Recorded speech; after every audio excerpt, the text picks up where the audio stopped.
Welcome, my friends. Welcome, listeners. Today, I am joined by my friend and co-teacher Camille. She's a big part of the HLN team. You probably know that by now. And her and I are going to have a short discussion about a really tender, charged subject of suicidal ideation. I thought it'd be helpful for her and I to speak about it back and forth, and for you all to kind of sit back and witness rather than being spoken at or taught about it, because it brings up so much material in the body. But we started diving into this in our membership a couple months ago, and we both realized, wow, this is really charged. We never talk about it publicly. And I wanted to start by just navigating that part with you, Camille, about how taboo the subject is and how scared people, especially people in some kind of power position or authority or teaching role, are really afraid to even mention anything about it because they don't want the responsibility of someone doing the quote wrong thing. So can we kind of just start unpacking that for people that don't know how to talk about this openly?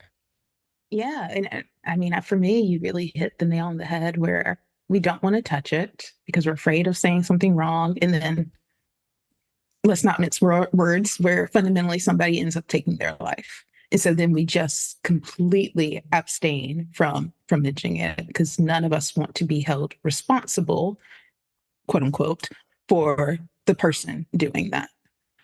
So for me, it's even helpful in and of itself just to be with that, to be with the idea that we could potentially be responsible, or the belief that we could be responsible for someone choosing to end their life. And when you all hear this, notice what happens in your body, the listener, as you listen to us. If you start feeling a lot of tension, if you start feeling dissociated, panicked, relieved, just notice what your body's doing. And this is one of those conversations that can be really helpful to sit back, make sure your spine's being supported, see if you need a pillow to hug or hold on to. Sometimes walking, for some people, sitting and holding is really great. For others, it's moving, doing the dishes, cleaning, going for a walk while you listen. Because what Camille just said is so important. And this is something you and I are very aligned on, and a lot of people will agree and disagree pretty equally with what I've found. I don't believe that someone makes someone kill themselves. I believe someone can contribute to someone's stress, right? Someone can do something that stresses somebody out. Someone can be harmful. Someone can be cruel. That I believe in. But for the individual receiving the harm or cruelty to decide to end their life, I see that as really their decision. And Mhm. I've worked with families over the years that were grieving. Suicide is one of the hardest things for people to grieve because of the story that it could have been prevented, unlike Yes. other forms of death or something. I really think, well, I could have changed this.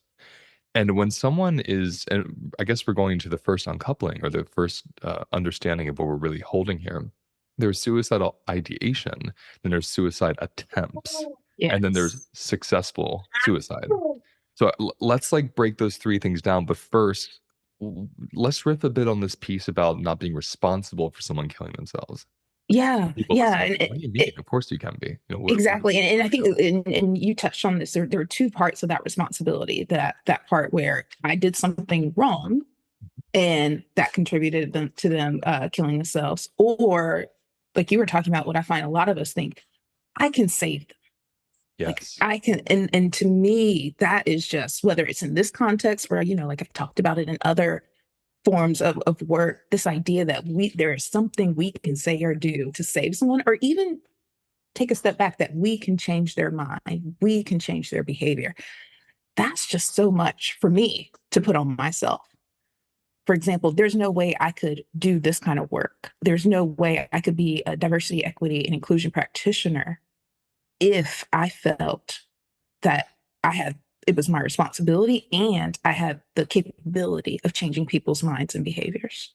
Yeah, I think that's important because when you hear again, when people hear that, any of you that have a codependency tendency or that notice kind of enmeshment attachment styles, you're gonna think it's insane to say, "I can't change somebody," because and I get it, I came from that history myself. So the idea of "I can change you," for a lot of us is part of our identity and even feels like our purpose.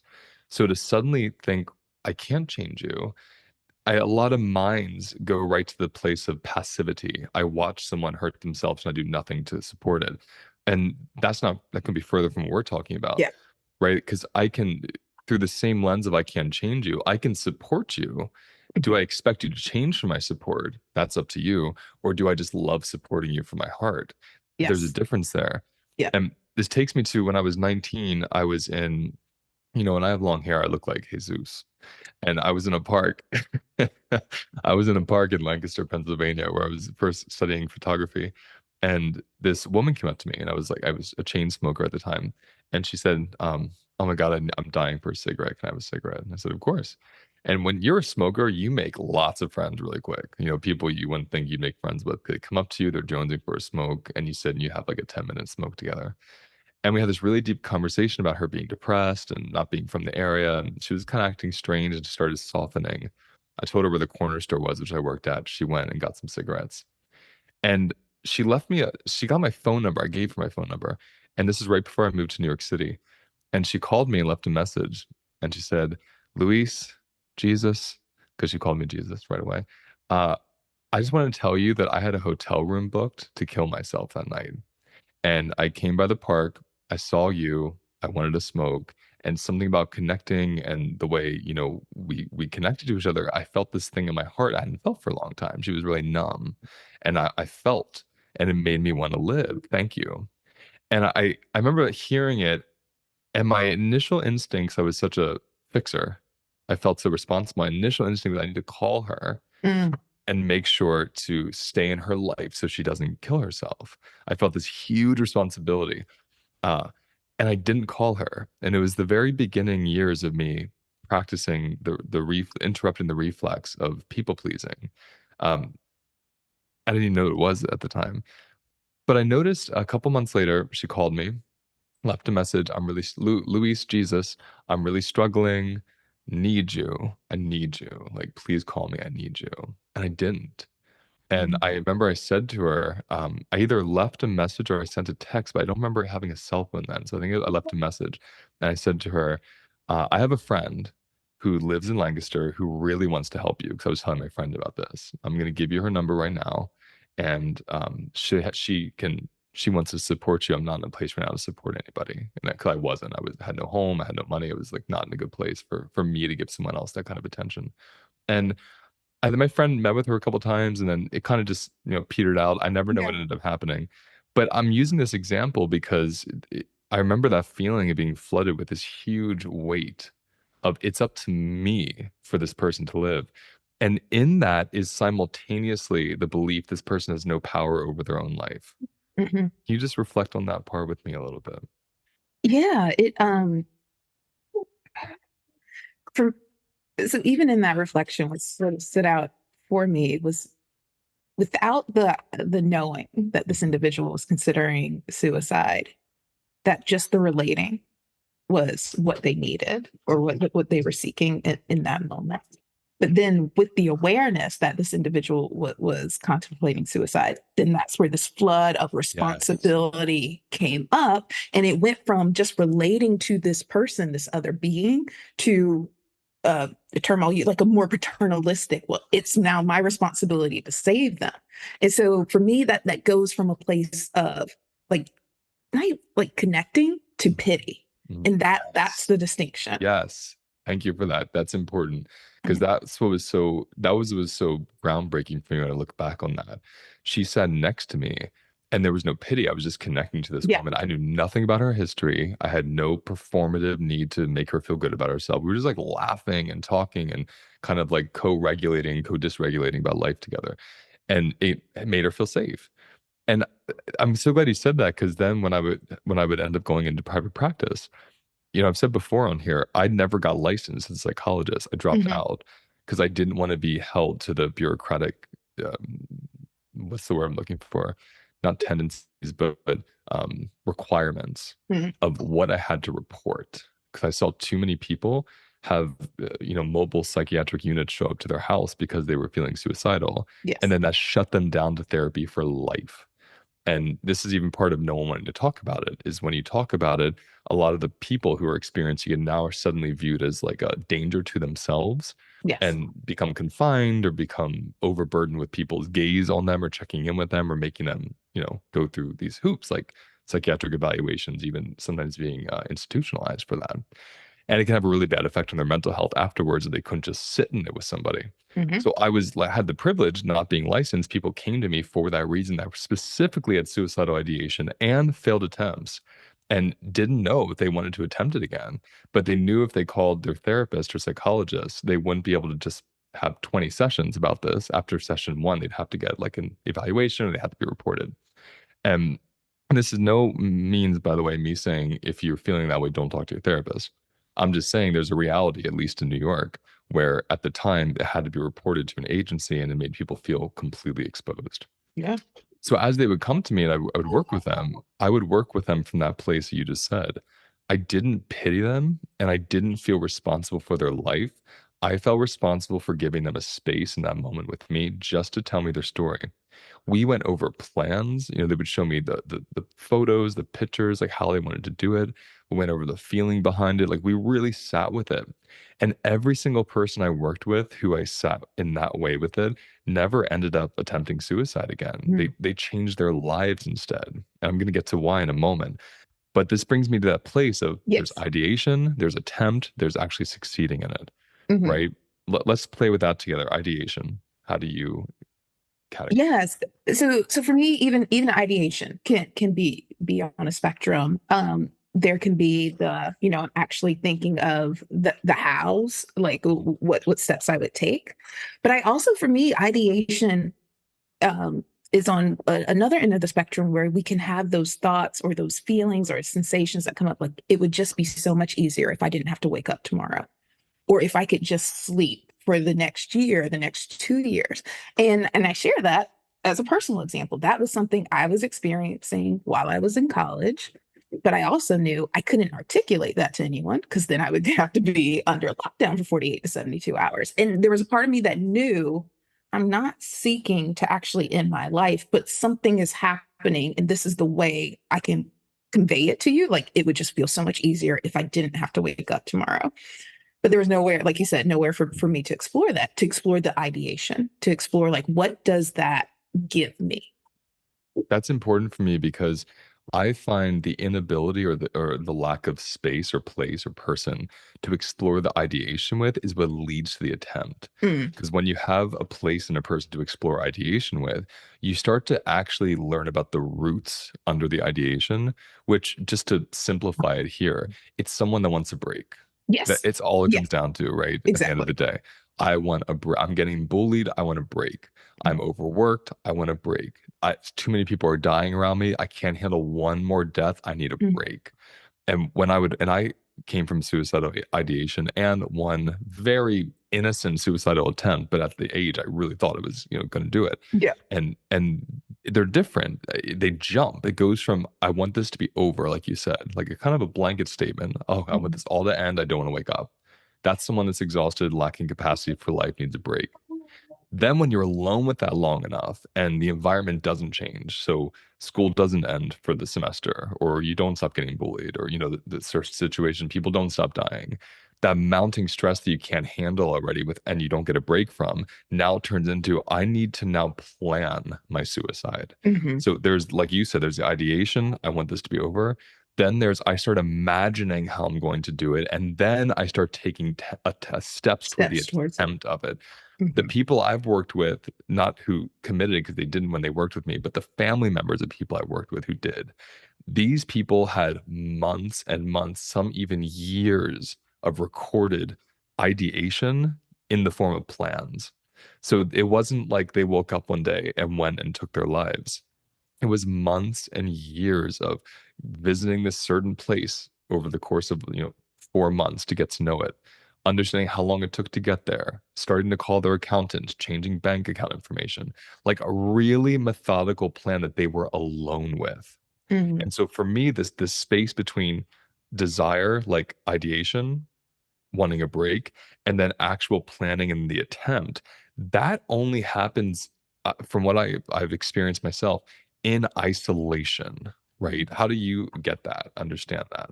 Well, yeah, because I think that's a really important connection. Like you were saying, if we don't have spaces where we can connect on the ideation without judgment, without people jumping to pity or saviorism, then for me, that fosters a form of isolation. Mm. And then that, like you said, then that is what can foster us to that next phase. But if we go back to that first step of ideation, if we can connect someone on just what it is, just ideation, can I share that this is what I'm imagining, what I'm feeling, what I'm thinking, and just be with that? For me, there isn't that isolation. There's that connection. I can be with someone about the ideation and explore what comes up from that, what didn't, and whatever that may be. So yeah, that's where I go. Yeah. Yeah, and again, I'm thinking of the individuals I've worked with in that, and I remember how excited and almost giddy they got when they learned they could talk to me about it. Yes, Like, because you can't excited do to it show anywhere me. else. Yeah. Nowhere else. And so and it's interesting because one individual came to me through an intervention because this person said out loud to one person they trusted, this is what I'm feeling. And a bunch of them kind of brought this person into my office and did this moment of, this is intervention. We want you to work with this guy. And I remember saying to them in front of everybody, I'm not going to try to not make you do it. Mhm. And they were pissed that I said that, because they wanted me to come in and like take care of this person for them. I said, I'm Yes. not going to make you not do this. I just want to get to know why, what it feels like, what you're imagining. I want to be with you as you're alone with this. And it flipped the script for them. And like I said, they came in really giddy, like excited to show me the plans and tell me all the stories. And as we connected, they lost this overwhelm that they had with everyone else where they were feeling burdened by it. Like Mm. the others were almost so dysregulated by this person's plan that it overwhelmed the core dysregulation, which was this initial person's absolute grief that made them want to do this. So they couldn't see past their own fear of losing this person, Yes. right? So they couldn't actually take in their words. And that's something I want people to hear. The people in our lives that we love and who love us, they don't always have capacity for big things we're feeling. So Yep. just because they can't hear it doesn't mean someone else can't, right? You can find other spaces that might have more capacity to sit with things like this. Yeah, no, as you say that, the way it reflects in my body is that for many of us, if we are with someone who is sharing with us suicidal ideation, our bodies go to the orienting to that potential future threat of it actually happening. And so then we're no longer able to be present with them in the moment. In fact, but right now, they're not doing it, they're not attempting it, they are sitting here sharing it with you. And if we can really take a moment and be with that, we can actually acknowledge, oh, shit, this is an incredibly vulnerable moment. This person just shared with me something that they probably wouldn't share anywhere else. They trusted me with it. Hey, my friends. I created a space that is affordable, accessible, and anyone is allowed to join anytime, and it's called the Library Membership. The Library Membership is an online private platform that hosts dozens of my webinars, my somatic practices, private mini lectures, and movement practices. There's also a monthly sound healing, and you'll be invited to a weekly Tuesday live mini practice with me and other participants. You'll also be invited to be a live audience member in our monthly HLN team podcast recordings, where you'll take place in the Q&A that happens off air after the episode is filmed. For more information on this membership, click on the link below or go to holisticlifenavigation.com and click on membership and then library. You can join right now and you can cancel or pause your subscription at any time. I look forward to seeing you in there. What you just said makes me think of, so my ideation was deep in fifth and sixth grade, especially in fifth grade. And it was after I was molested and I had my first sexual assault experience. And it was also when I started growing breasts like rather rapidly, and my estrogen levels were really high. So I was just very confused, and even on a hormonal level, I was very dysregulated because my body was very out of balance on many levels. And I remember sitting in the hallway in fifth grade, telling my teacher because I looked really sad, and she took me outside and was like, "What? Is everything okay?" I remember telling her I said the words, "I tried to kill myself." And I can see myself looking at myself while I was saying it to her, which shares how just overwhelmed and dissociated I must have been. It was an out of body experience Yeah. watching me tell her, and I was sobbing, and I had all these tissues. What's fascinating is she never told my parents, which is strange because I mean, fifth grade in the 90s, especially, Hmm. someone telling you that, you think immediately, like, tell the counselor, tell. Looking back on it, I don't think she took me seriously. And in a really weird way, that was good for me. Mm. I'm not saying everyone should do that, but in that moment, it wasn't, she didn't fawn over me. She didn't try to make me believe reasons to be alive. I think she just thought this fifth grader is being melodramatic. She didn't know my life. She didn't know what I was going through. If I would have said I was sexually assaulted, it would have been a different story, I bet. Yeah. But she just heard that I want to kill myself. I tried to kill myself. And something in that moment of her witnessing it without panic, with a gentle comfort, and then just like, okay, let's go back to class. I heard you. Thanks for telling me. It just like evaporated. And I Mhm. remember being terrified of going home that day. Like my parents, open the door and it's gonna be this big conversation about like I need therapy, I need medication, whatever it is. And they didn't. And years and years and years, maybe 15 years later, I said to my mom, "Did my teacher ever tell you that I tried to kill myself in fifth grade?" And she said, "What? No, and no one ever told. They should have told me. Oh my God, I wish I would have known." And so when I'm looking back on it, I think, well, how fascinating. Something Yeah. about that moment was actually the medicine I needed. The medicine you needed in that moment. Yeah, because again, the we can go to that place of I have to save this person, but is that actually the medicine that they're seeking? That connection isn't always about fixing or change. In a lot of cases, it's not. It's not about fixing or changing, but do I have the capacity to be with them exactly as they are? Mm, yeah, yeah. I think so we're in ideation, I want to move toward attempt. Mhm. When ideation becomes a plan, and then you're in the moment of acting out the plan. And sometimes when this happens, you wake up, like just the moment of attempting, whether you actually go forward or not, kind of wakes you up to, oh my goodness, I've gotten this far. I need help, and they go out for help. Other times it's a failed attempt, and you wake up in a hospital, you wake up surrounded by people, you wake up in an institution, you wake up somewhere where someone says, we saw you in the floor. I won't say anything graphic out loud, but Yeah. we saw what you were doing, and we intervened and we saved your life. And both of those, for a lot of people, is this huge moment of kind of like, whoa, I'm getting the pause I needed. Like, I get to sit here for 28 days in rehab, or I get to take off of work for a month at home and have some loved ones around me. And in that break, especially if they're connected to, like you're saying, instead of being pitied or trying to be like burdened by being saved, that break is what they were actually going for in the first place. Yeah. And I think that the huge caveat there is what you just said. If they're not burdened by needing to be fixed or being saved by other people or the judgments that come along with it. Yeah, if in that failed attempt, if you get the break you're looking for, I always talk about the pause and how a pause can be so powerful and how it can give you a moment of either needed respite and or reflection that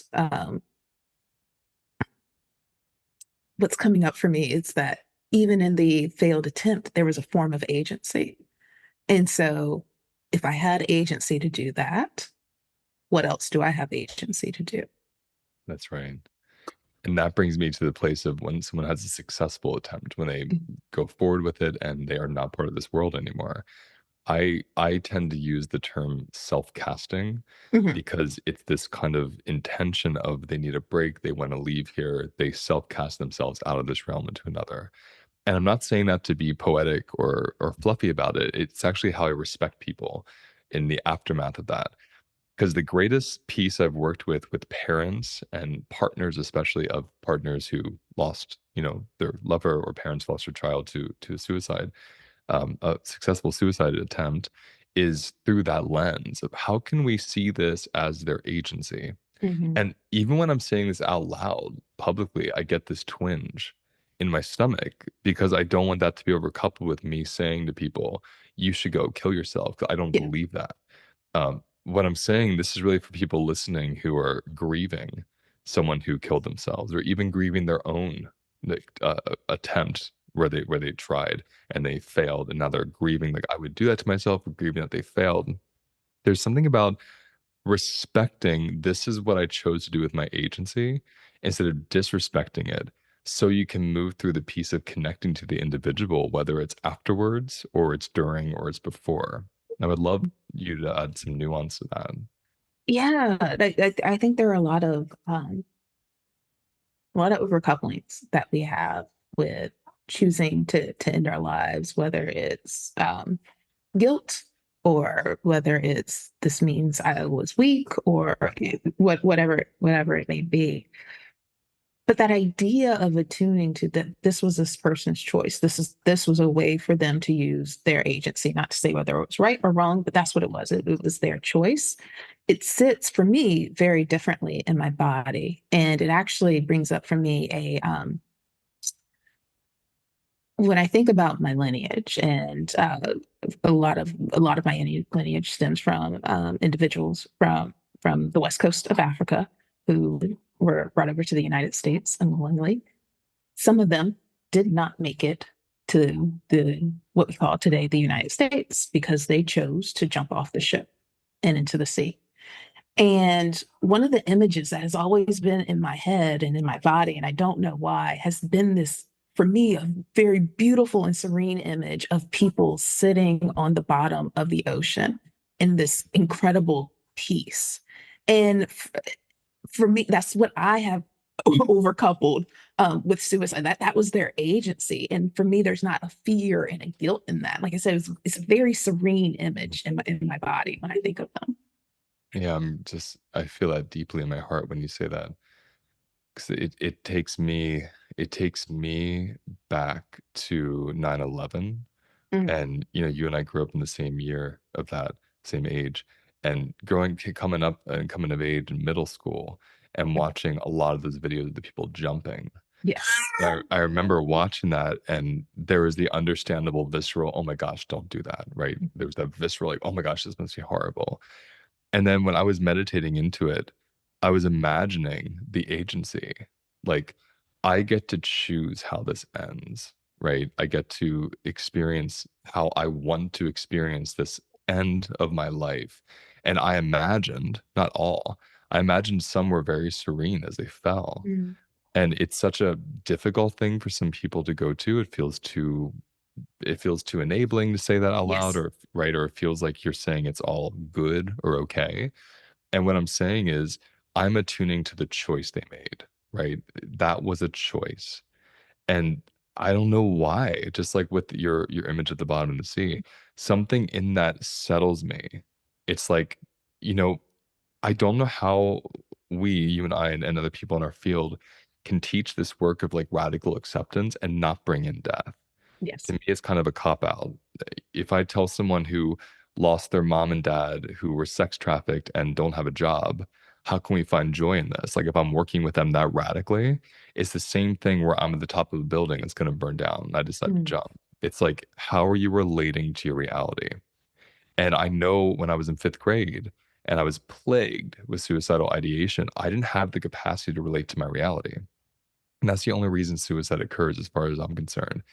Even when someone says, well, mental illness is another reason, that's also the inability to perceive or be with your reality because of the lens you see it through, because of brain chemistry and psychosis mm, and such.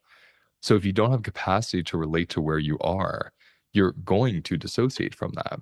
And some people watch TV, other people get to the place where they actually start planning an attempt, and some completely succeed and move forward with that. And so I'm saying this all out loud, not so people walk away from this saying, oh, we should kill ourselves when we're overwhelmed. I'm actually saying this for the opposite reason. When we understand the roots of suicidal ideation as overwhelm, as I need a break, as I lack capacity and I feel alone in that, if we understand that, we might be able to presence that in a way we can presence the suicidal ideation and still get the support we need without quote outing ourselves about this taboo subject. Where do you yes. go with that? Yeah, for me, normalizing may not be the right word, but it's the word that I'll use because it's what's coming up. if we can normalize that for most of us, we've had some form of suicidal ideation, or if we can normalize for most of us that we have been ridiculously tired and just wanted a break, and maybe we articulated that in the form of some sort of suicide or just not waking up, or if we can begin to be with the fact that for some of us, when we think of those who have self-casted or committed suicide, that there is a part of us that feels serene in them accessing their agency, that we might even, not jealousy, but like just be in awe of them accessing their agency. Can we start to have this conversation? And this is the part where people don't like, not to come to an answer to say what's right, what's wrong, but just to be able to talk about it as opposed to saying this thing is too scary or this thing is too wrong. We're going to put it over here and never touch it. That's not our reality. That's exactly right. I Mhm. think when you say about normalizing, again, normalizing can sound like allowing in a negative way, like, Mhm. "Oh, we're just gonna allow people to fester in self-hatred or pain until they kill themselves." Normalizing means we're removing the stigma, and when the Yes. stigma is removed, there's no barrier between you and getting help. Mhm. And so if help is all about, I have to jump on you and tell you why you should live, or help is, I'm just going to connect with you and tell me what you're going through. I'm just going to listen. More people are likely to reach out for the latter. They Mhm. just want to connect. They don't want to be told what to do. And so a lot of people that end up going through with it, again, like I said, the people that I've worked with, again, not the people that committed suicide, but the families that experienced it. The one thing across the board is they had significant amounts of isolation in their pain. And so there's something, even with trauma, we know traumatization Yep. can only happen when you're isolated in the pain from the event. It doesn't happen when you're connected. And this is why, kind of coming full circle in the beginning, when you said you can't make someone commit or not commit suicide, it, it comes down to your inner relationship to capacity. And it comes down to how you're able to relate or not relate, how you're able to connect or not connect. And that's why you see two people can go through the exact same thing. One person will commit suicide, one person will get help, and they won't. It's not because one, like you said, one's weak or one isn't, but one has a propensity toward trusting connection, and the other one doesn't trust Mhm. connection. And that woman that, found me on the bench, she didn't tell me she wanted to commit suicide. She was just looking for a smoke. So Mhm. she accidentally made a connection, but she wasn't looking to make one. She was going right to the store to get smokes and go back to the hotel and end her life. And this, nature, if you will, intervened just to show her connection. And that brought her into a place of, maybe I do want to be here. So my hope for us talking about this is people can start understanding the levels of what we talk about with suicide, ideation, actual attempt, and then successful attempt, but that they also understand that the root of this is just needing a break. And if we can normalize that part, the actual taboo and charge around the word suicide won't be so big and rushed, especially in the body of therapists and people that work with individuals that want to come to them, because it can have a lot to do with the outcome based on how you hold it. Anything else you want to add to that? Um, just want to acknowledge that as you did that this can be a lot to hold the idea of suicide and suicidal ideation. And so for those of you listening, I do encourage you to support yourself, notice what you're experiencing right now. You may want to listen to this episode again, because maybe it was really activating, maybe you dissociated at some point through it, and that's totally fine. So you may want to re-listen again and see what stands out to you, but tend to your capacity. Notice what you may need to support your body in order to engage with this episode and this type of content. Yeah, I'm gonna add to that as well. One thing that can be really special when listening to this, if you've gotten to the end, which you're here now, is listening to it again with somebody. Like Mhm. seeing what it's like to even connect over the episode with somebody else so you can both witness it together. That might give you more capacity and might start undoing the stigma of being alone, even in listening to the subject, even if you don't relate to wanting to do it. But just the subject itself being such an isolated, hidden thing that allows people to go so far into the planning and then the actual follow through because they're very much alone in it. So I think what I want to end with is just the reminder of when you're feeling like, I want this all to be over, way before you would even plan it, you're just really needing a break.